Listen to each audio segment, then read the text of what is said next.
Kung may sakit, medical bulletin lang ang kailangan magana, yung official medical bulletin sa kalagayan ng presidente.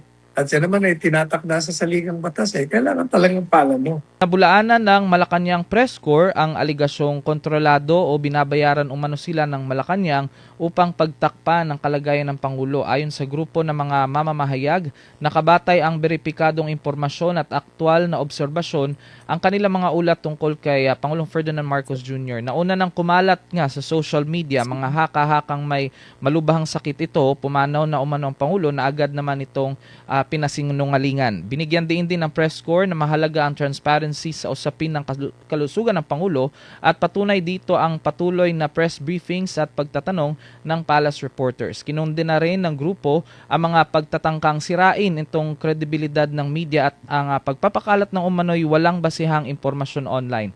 Hinimok nila ang publiko na maging mapanuri sa pinanggagalingan ng balita at iginiit na magpapatuloy silang mag-ulat ng patas at responsable. Pero what if, Attorney Sal, yung mga miyembro ng Malacanang Press Corps hindi rin nila alam? Ano po ang masasabi niyo? Ang problema kasi nga dyan, itong Malacanang, hindi sila transparent. Gaya na sinabi natin, nagkakaroon lang ng haka-haka, chismis, kung hindi ka transparent. Hindi klaro ang mga posisyon mo. Gaya niyan, yung sakit na yan. Kung may sakit, medical bulletin lang ang kailangan magana, yung official medical bulletin sa kalagayan ng presidente.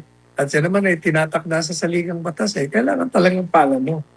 Pag hindi mo pinaalam mo yan, at makikita mo na ang hitsura ng presidente ay hindi normal, may dinaramdam, talagang mag-usisimula yung mga chismis-chismis na yan, na may cancer, o mamamatay na, o namatay na, lahat ng yan, lalabas talaga yan.